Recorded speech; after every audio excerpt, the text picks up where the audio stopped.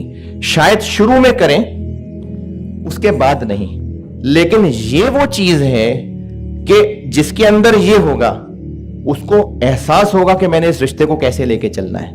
اس کو احساس ہوگا کہ ماں باپ, بہن بھائی, ان سب کے کیا مقام ہیں, ان کو بیلنس کیسے کرنا ہے. اس کو احساس ہوگا کہ میں اپنی ہر حرکت کے لیے اللہ کو جواب دے ہوں. اس کو احساس ہوگا کہ بچوں کی تربیت کیسے کرنی ہے. اس کو احساس ہوگا, مرد کی بات کر رہا ہوں, کہ جو میں کما کے لا رہا ہوں حرام تو نہیں ہے, کیونکہ حرام ہے تو برکت ختم ہو جائے گی. اس کو احساس ہوگا کہ اللہ نے دونوں میاں بیوی کو ایک دوسرے کا لباس کہا ہے.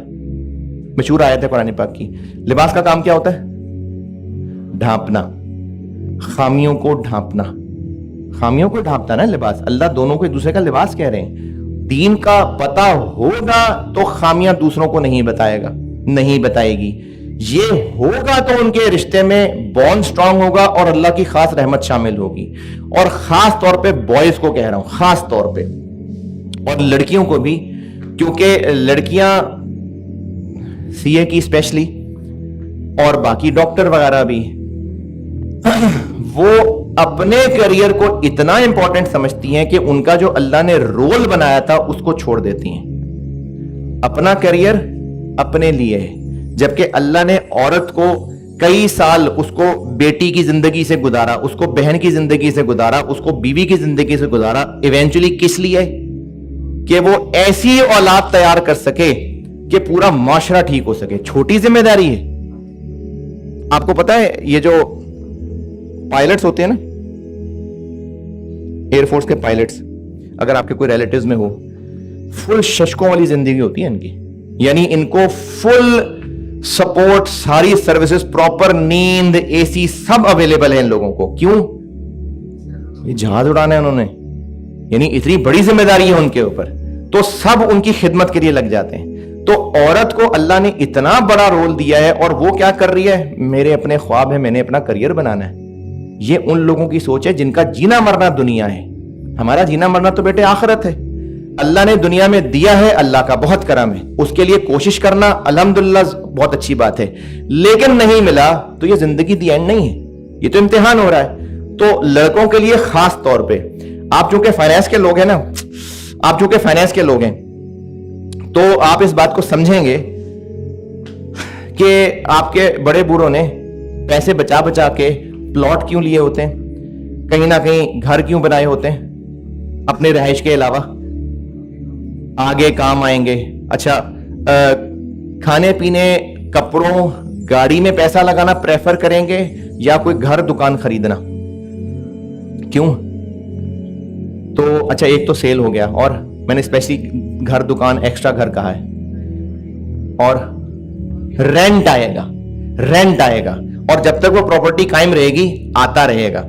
یہ انسان کی فطرت ہے کہ وہ محنت کر کے بچا کر اپنا فیوچر کا بندوبست کرنا چاہتا ہے. تو آپ کو ایک حدیث کا مفہوم بتاتا ہوں کہ جب انسان اس دنیا سے چلا جائے گا تو اس کا اعمال نامہ بند ہو جائے گا, لیکن 3 راستے کھلے رہیں گے. مفہوم ہے اس کا, صدقہ جاریہ, اس نے کوئی ایسا عمل کیا ہے جس سے صدقہ کیا ہے لوگوں کی آسانی کے لیے, اور اسے لوگ بینیفٹ لیتے جا رہے ہیں. مثال کے طور پہ کوئی کولر لگوا دیا, کوئی علم نافع, یعنی کوئی ایسا علم جس سے انسانیت کو نفع پہنچ رہا ہے, وہ اس نے کسی کو سکھا دیا یا سکھانے کا بندوبست کر دیا. جب تک اس کا نفع پہنچتا رہے گا اس کو ریوارڈ جاتا رہے گا. اور وہ نیک اولاد جو اس کے لیے دعائیں کر رہی ہے, نیک اعمال کر رہی ہے. اگر دعائیں نہیں بھی کر رہی ہے تو نماز میں دعا تو آ ہی رہی ہے, اس کے نیک عمل والدین کو تو حصہ جا ہی رہا ہے, کیونکہ انہوں نے اس کو ٹرین کیا تھا. تو اتنی زبردست انویسٹمنٹ ہے کہ مرنے کے بعد اس کا ریوارڈ ملتا رہے گا.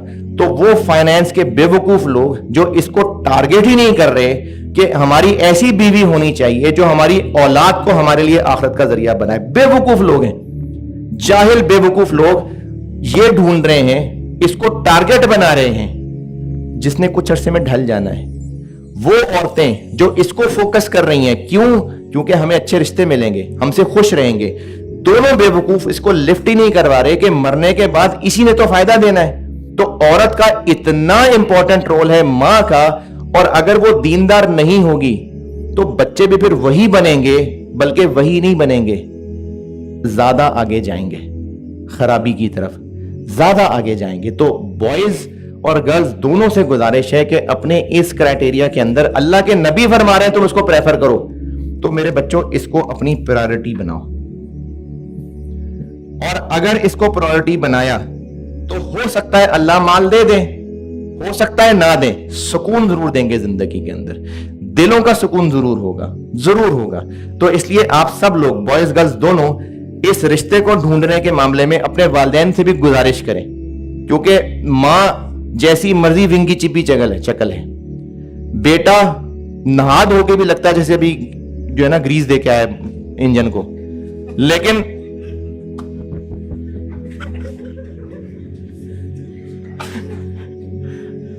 گھروں میں جا کے رشتے کیوں ریجیکٹ کر رہے ہیں؟ تو اپنے ماں باپ کو بھی ذرا عقل دلائیں، اگر بیچاروں کے پاس نہیں آ رہی ہے آپ خود بھی عقل کریں، یہ چیزیں ڈھل جائیں گی، ان چیزوں سے آخرت میں فائدہ پتہ نہیں ہوگا کہ نہیں ہوگا، بلکہ نہیں ہوگا، اس سے ہوگا۔ تو آپ یہ عورتوں کی بھی بات کر رہا ہوں، وہ ٹارگیٹ ہو، لڑکے لڑکی کے گھر والوں کی بھی بات کر رہا ہوں جو رشتے ڈھونڈ رہے ہیں، جب بیٹے اللہ کے نبی اس کو پریفر کرنے کو کہہ رہے ہیں نا تو ختم ہو گئی بات۔ تو اس لیے آپ نے جو بھی اپنی زندگی میں آئیڈیل بنائے ہوئے ہیں اس کو پریفر کریں۔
So keeping this last point, ایک اسٹیٹمنٹ کے ساتھ میں اس بات کو ختم کرنا چاہوں گا کہ ایک اچھا جو ہسبینڈ ہوتا ہے وہ اپنی بیوی کے آنسوؤں کو پوچھتا ہے، لیکن ایک بہترین جو ہسبینڈ ہوتا ہے وہ اس کے دکھ کو سنتا ہے، اور same goes for the wife. اسی لیے ہم نے آج جو پوائنٹ ڈسکس کیے، نمبر 1 کہ do not expect a change from your spouse thinking کہ یہ کچھ برے سے اچھے میں بن جائیں گے۔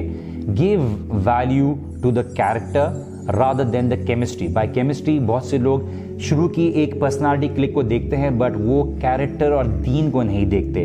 اسی طرح سے ایسے انڈیویجول جس کے بارے میں آپ معلوم کر سکتے ہو کہ وہ ایموشنل نیڈس کو پورا نہیں کرتے، may be through friends, may be through family members, may be through relatives.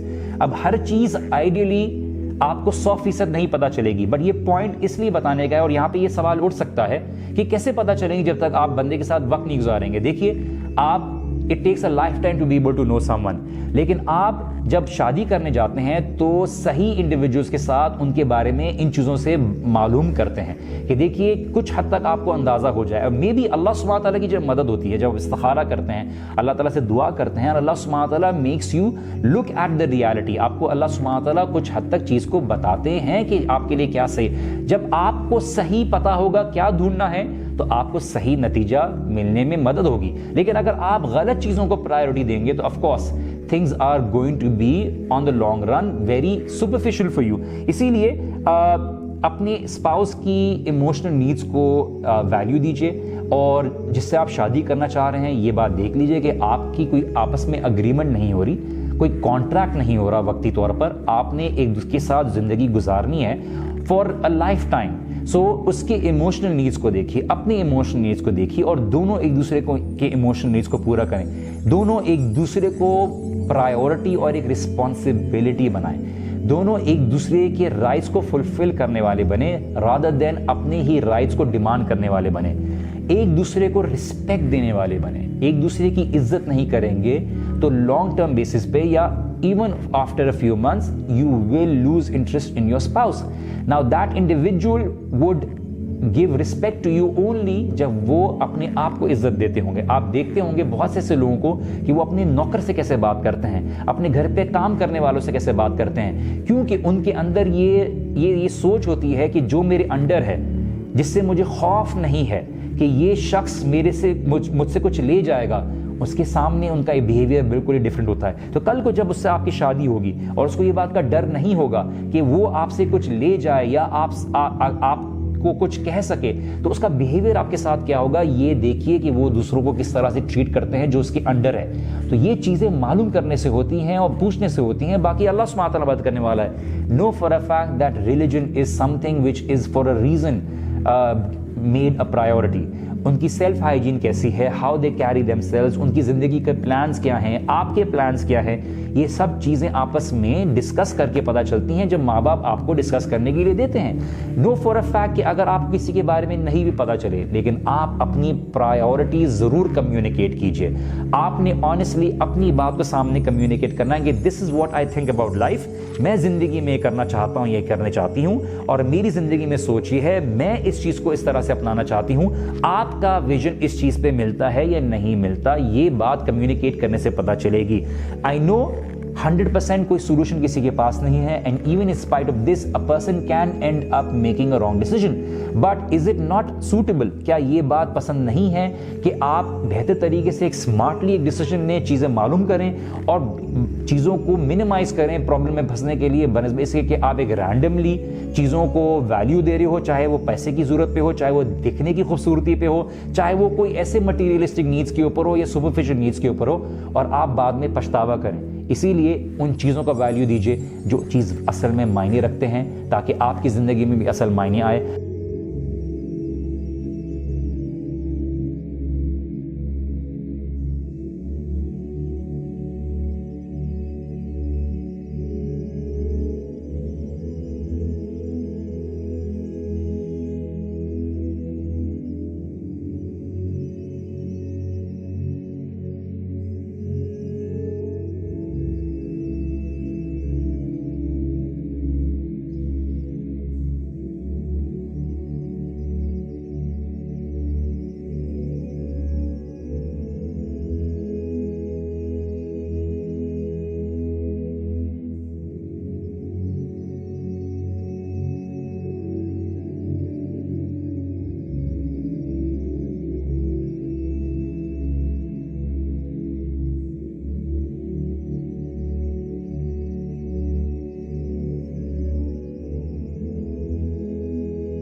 You might have heard the saying that romance is like rizq. In reality, every single relationship in our lives is a form of rizq. It's a form of divine sustenance. I want you to think about how many unlikely friendships there are, how many unlikely relationships there are. And you think, how is it that these two people ended up coming together? Or maybe someone that became your best friend in life and it seemed completely random how you met them. If you remember when the Prophet ﷺ said, Al-arwah junudun mujannada, that souls are like conscripted soldiers, that they are driven together by virtue of their likeness, sometimes it's not the divine decree that drives souls together based upon their likeness. Sometimes it's actually someone's dua that drives two people to each other.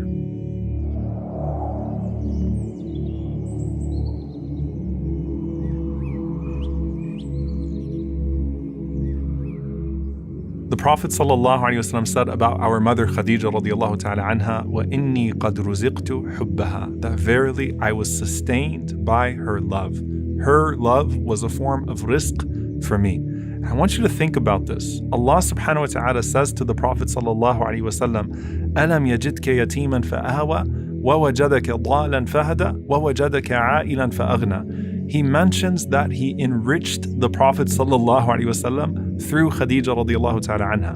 And this isn't just talking about the position of the Prophet sallallahu alaihi wasallam after marrying someone like Khadija radiallahu anha. I want you to think about what Allah inspired in Khadija radiallahu ta'ala anha before the Prophet sallallahu alaihi wasallam even received revelation, to where she saw something in him before other people would see in the Prophet ﷺ what they would see in him. She saw in him, alayhi salatu wasalam, despite the societal gap, the best human being to ever walk the face of the earth. That's something that's divine, and that's something that Allah subhanahu wa ta'ala truly descends as rizq. And again, it's not just marriage. SubhanAllah, there's a very beautiful narration from Alqama, rahimahullah. He says that قَدِمْتُ الشَّامِ فَصَلَّيْتُ رَكَعَتَيْنِ, that one day I went to Syria and I entered into the masjid and I prayed 2 rak'ahs. ثُمَّ قُلْتُ, and then I said, so listen to the dua, اللهم ارزقني جليسا صالحا. Oh Allah, grant me a righteous companion. So this is actually a dua. اللهم ارزقني جليسا صالحا. Oh Allah, grant me a righteous companion. So he said, فَأَتَيْتُ قَوْمًا فَجَلَسْتُ إِلَيْهِمْ. So I came to a group of people in the masjid and I sat with them. And he said, فَإِذَا شَيْخٌ قَدْ جَاءَ حَتَّى جَلَسَ إِلَى جَنْبِي. And then he said, suddenly an old man came and he sat right next to me. So I said, Man hadha? Who is this? They said, that's Abu Darda radiallahu ta'ala anhu, who's literally one of the greatest scholars of the Sahaba of the Prophet sallallahu alaihi wasallam, who was the teacher of Ash-Sham. And it was on the basis of that dua. We have the famous story of the baker in the time of Imam Ahmad rahimahullah, who made dua to one day see Imam Ahmad. And Imam Ahmad rahimahullah gets kicked out of a masjid and dragged by his feet until he enters into the bakery in front of that man on the basis of that man's dua. Sometimes it's a dua that drives someone to you or drives you to someone, because realize it's not just your heart that has to click, it's someone else's heart that has to click. Now, subhanAllah, as you go through the different du'as that pertain to marriage, they're actually remarkably unspecific. What do I mean by that? Usually when people make dua for a spouse, they make dua for a very particular person and they are desperate for that person because love can drive you crazy. So you're sitting there and you're saying, oh Allah, give me this person. And you're putting on the blinders. So like the opposite of istikhara, where you're trying to make the best decision, you're putting on the blinders to all the potential pitfalls. Maybe you're not even listening to people that are pointing out to you some potential problems, or it all seems to be just right. But the point is that you're so desperate for that person. And when you look through the du'as that we learn from the Quran and the Sunnah, they're actually not specific. They're actually very general. And that's for our best interest. And that's part of that tawakkul in Allah subhanahu wa ta'ala. And so of the greatest du'as for marriage is the one that we actually learned from Musa alayhi salam, where Musa alayhi salam is in Madian. And Musa alayhi salam has just escaped Egypt after a horrible mistake that he committed. And he is completely alone, abandoned, a fugitive, and has no idea what his next step in life is. And he does this small good deed, and then he rests under a tree, and he makes this famous dua to Allah subhanahu wa ta'ala, قَالَ رَبِّ إِنِّي لِمَا أَنزَلْتَ إِلَيَّ مِنْ خَيْرٍ فَقِيرٍ. He said, oh my Lord, indeed I am, for any good that you bestow upon me, very needy. Ya Allah, I need you. And he doesn't say what he needs from Allah subhanahu wa ta'ala, because the list is actually pretty long there. Safety, food. The last thing he's probably thinking about is a spouse, but that's actually the point. He just says, Ya Allah, I need any good that you're going to bestow upon me, and I am in a state of faqr. I am in a state of complete vulnerability to you. The scholars say, first and foremost, Musa alayhi salam employs what is known as wasful hal, how you describe your state. And he says, I am always in need of you. So I am faqir, whether I am in the palace of Fir'aun or whether I am lost under a tree in Madian, I am always in need of you, O Allah. And the scholars mention here, as Imam Sa'di rahimahullah says, وَالسُّؤَالِ بِالْحَالِ أَبْلَغُ مِنَ السُّؤَالِ بِلِسَانِ الْمَقَالِ. Sometimes to ask Allah subhanahu wa ta'ala by presenting your difficult situation is even better than asking Allah subhanahu wa ta'ala directly with speech. It's just, Ya Allah, here I am. Now, last time we spoke about how you shouldn't say, I'm unworthy.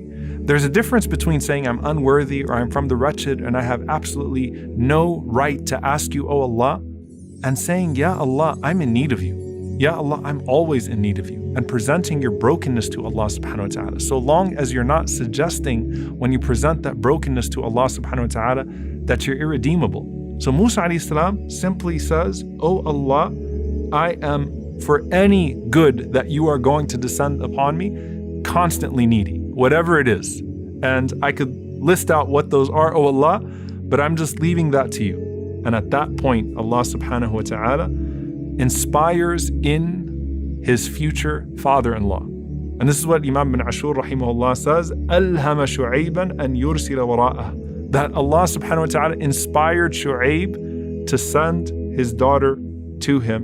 And that's why the ayah says, فَجَاءَتْهُ إِحْدَاهُمَا, that one of the two women came to him. The letter fa here indicates that it was a result of his dua. So if you could see the dua in working, Musa alayhi salam calling out to Allah subhanahu wa ta'ala with a general dua that I'm needy, and whatever it is that you're going to send me, I'm going to be pleased with. I need it from you, O Allah.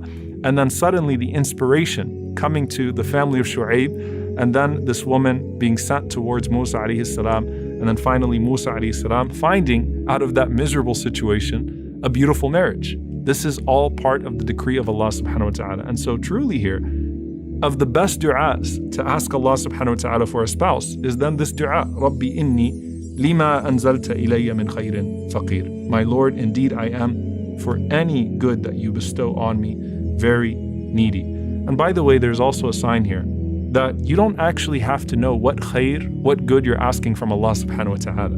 You just have to know that you are delegating it to Allah subhanahu wa ta'ala. You don't even have to know what the way out is. You just have to know that Allah subhanahu wa ta'ala is capable of giving you a way out, and then trust Him to do so. And so sometimes we don't even know what we're specifically asking for, but we trust Allah subhanahu wa ta'ala with that ask. And so you have Khadija being driven to the Prophet sallallahu alaihi wasallam. You have Abu Darda radiyallahu ta'ala anhu being driven to Alqamah. You have Shu'ayb and his family being driven to Musa alayhi salam. These du'as that are being made for a good spouse, for a good companion. What about the du'a of someone who is divorced or widowed? This is where we look to Salama radiyallahu ta'ala anha, who when her husband Abu Salama radiyallahu anhu passed away, and he was one of the best companions of the Prophet sallallahu alaihi wasallam, truly a remarkable man, an amazing human being. And Salama radiyallahu anha thought to herself, how could I possibly have something or someone better than him? And the Prophet sallallahu alaihi wasallam teaches her the du'a, Allahumma ajirni fi musibati wa khuluf li khayran minha. Oh Allah, compensate me in regards to my tragedy and give me something better than that which was taken away. Now when Salama radiallahu anha is making this dua, she doesn't realize what the khair could be, what it could possibly be that Allah subhanahu wa ta'ala would give her in place of Abu Salama. Is it Jannah? That would be khair. But in her situation, she said, Allah subhanahu wa ta'ala gave me the Prophet sallallahu alaihi wasallam. She never even thought that that was a possibility. And he was the one man, alayhi salatu wasalam, that she could say without a doubt was actually better than Abu Salama. Because if you asked her about any other companion of the Prophet sallallahu alaihi wasallam, she wouldn't be able to tell you who was better than Abu Salama radiallahu ta'ala anhu. Now someone might be saying, well look, my previous husband wasn't exactly Abu Salama. I got divorced and I had a nasty divorce. Or, perhaps even though I'm widowed, there's some trauma there and I'm having a hard time getting over it. And who's going to look towards me? The point is, dear brothers and sisters, when you make this dua, there's surely something that is prophetic. There's surely something that can come out of it. And just like with every other dua we've covered so far, you're saying let the khair be in the hereafter or the dunya, and privileging the hereafter to the dunya, but knowing that Allah subhanahu wa ta'ala can give you both if that's best for you. So this is the dua for the single person in regards to Musa alayhi salam, the dua for one who is divorced or widowed in the case of Salama radiyallahu ta'ala anha. And then finally, the dua that is comprehensive in this regard, رَبَّنَا هَبْ لَنَا مِنْ أَزْوَاجِنَا وَذُرِّيَّاتِنَا قُرَّةَ أَعْيُنٍ وَجَعَلْنَا لِلْمُتَّقِينَ إِمَامًا. O Allah, grant us from our spouses and children the coolness of our eyes, and make us imams, make us leaders for the pious. In this dua, it's important to mention that this is not just a dua that you make after you get married. This is a dua that you make, period. And it has to match up with your actual priority in regards to who you choose as a spouse. So you can't say, let us have in our spouses and our children the coolness of our eyes and people that are religious and people that are practicing, but then not really have that represented in your criteria for marriage. So that's one group of people, right? Like, let me make this dua, رَبَّنَا هَبْ لَنَا مِنْ أَزْوَاجِنَا وَذُرِّيَّاتِنَا قُرَّةَ أَعْيُنٍ. But you're not choosing people on the basis of the criteria of your dua. But for everyone else, when you're making this dua, just like every other dua, this is a Quranic dua, this is a beautiful dua, and it represents not just the desire for a companion, not just the desire for children, but it represents what would be driving you to make that dua in the first place, which is to increase, first and foremost, increase the obedience to Allah subhanahu wa ta'ala on this earth.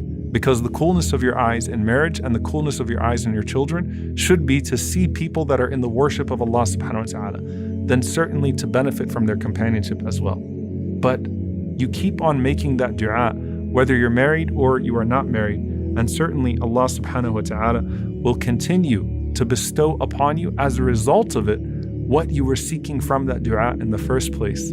But you don't have to be specific to have that blessed sustenance from Allah subhanahu wa ta'ala.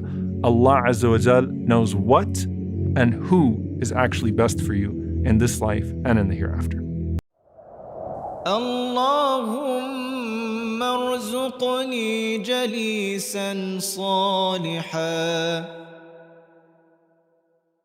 Rabbi inni lima anzalta ilayya min khayrin faqir Allahumma ajirni fi musibati wa akhlif li khayran minha ربنا هب لنا من أزواجنا وذرياتنا قرة أعين واجعلنا للمتقين إماما